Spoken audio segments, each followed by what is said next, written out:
Hey, good evening, Mick. I'm not sure if you still wanted that walk around of the kick out. Finally made it to the shop, and I'll be able to give you a quick video of some of the features. I'm not exactly sure if there's anything in particular you're looking for, but anyway, hopefully I capture some of the features and how that looks. So let's see, can I flip the camera?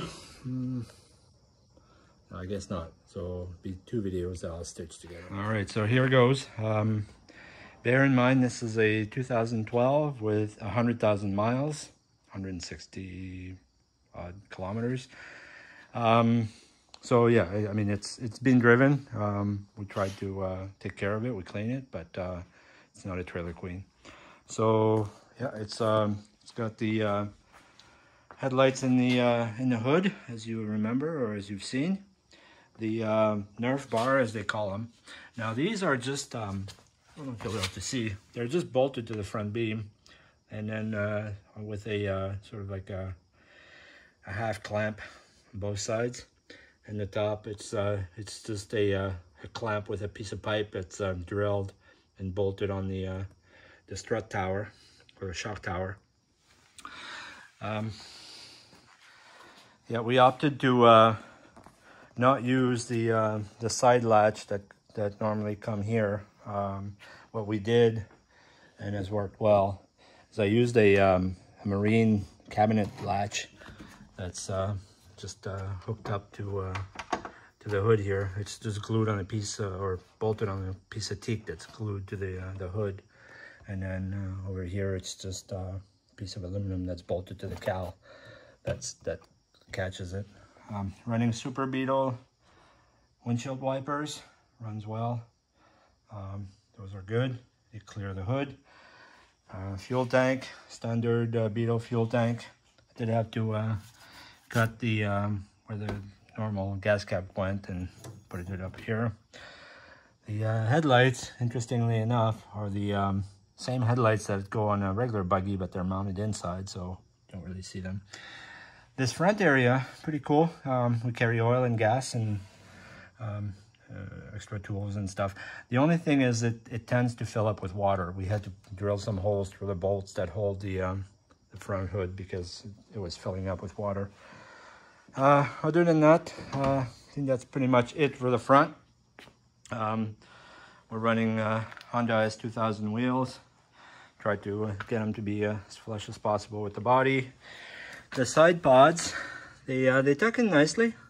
They weren't too difficult to line up. I mean, it is fiberglass, but we only put two bolts, one in the front, one in the back. I'll try to show you later. And they're non-functional. There's nothing in the side pods. I guess you could run a really small oil cooler, but there's not a whole lot of room. Maybe there's, I don't know, 2-3 inches. So not a lot of room. The dash fits well, part of the windshield. There is the this bar that holds the windshield frame. We did opt for the Speed Hut tri-gauge, and the gauge in the center has 4 gauges in it. That looks works well. No glove box. The Manxter has a glove box. This is just a regular dash. I didn't show you, but this area here in front, well, there's the wipers, of course, but beyond the wipers, we fill that up with tools and parts and a whole bunch of stuff. So you have a lot of room there, but you have to access it from the hood, which is fine, not a big problem. We're running S2000 seats. The double hoop roll bar, as you can tell, it's not quite centered with the seats. I don't know if you'd be able to do that. Maybe with smaller seats, you might be able to get away with putting them more in the center, but that's the best we can do. It's still all right. I mean, it lines up with the side, but yeah, it'd be nicer, I guess, if it was centered. I guess only I know, or now you do. But yeah, it doesn't. The camera doesn't quite capture it, but they are recessed inside the double hoop. Now, obviously, because it's a double hoop, you wouldn't be able to put a top and have it rest on the roll bar. You'd have to have some sort of bar to stretch the soft top. The windshield has a groove, so you can run a piece of fabric with, we put a piece of aluminum in there that just captures in that fabric. But for the rear, what we ended up doing, put the seat forward here, is we created a little retractable bar that's sitting right behind the roll bar. And that retractable bar comes up, it's a little difficult with one hand, but comes all the way up and allows for the soft top to be captured. Now for the soft top, we did opt to purchase the rear cover. And what we're doing is, this is going to be awkward. Let me see if I can, I need two hands to open the top here. Let me see if I can do it this way. Yeah, all right. Yeah, so it comes with these scissor hinges, but we did upgrade the bearings. There's no bearings in these. It's just a shoulder bolt that runs through a piece of aluminum, and it was wearing out. Now we do use it a lot, and one of the reasons it was wearing out is because the top has a piece of Velcro here that I added, and it allows for the soft top to be captured around the edge, and by shutting the lid here, it tightens the soft top, allowing it to remain in place. I'm running the, I think they're called bear claws or bear hinges or bear latch, forget. I wanted something really strong. They're like hot rod latches that allow for locking the trunk. I'm just running a piece of wire here that runs all the way across, and then I'm using like a hood latch that's hidden, or I guess it's hidden underneath the back seat here. It's underneath here, and I just pull it, and then I'm able to open the trunk. You do have the two recesses. This one's made for the battery, and that's supposed to be for the spare. That one's round in the back. This one's sort of like just little square. We're not using it for the battery or the spare. We travel long distance. We need all the space we can. So normally shove like our gear in there, our rain suits and cleaning supplies, a couple of parts. And on the other side will be like, we have a small piece of luggage or bag that fits in there for overnight and stuff like that. So we put it behind the seat. The side mirrors, I don't remember what came with the KickOut, if any. We got these, I think these are like Beetle styles or something like that. And I just created a little L bracket that bolts to the windshield mount. It's been good. On the back, using 67 tail lights, you do get the surfboard. The Myers makes KickOutSS surfboard. It's just a piece of stainless that's bolted there. It's really nice.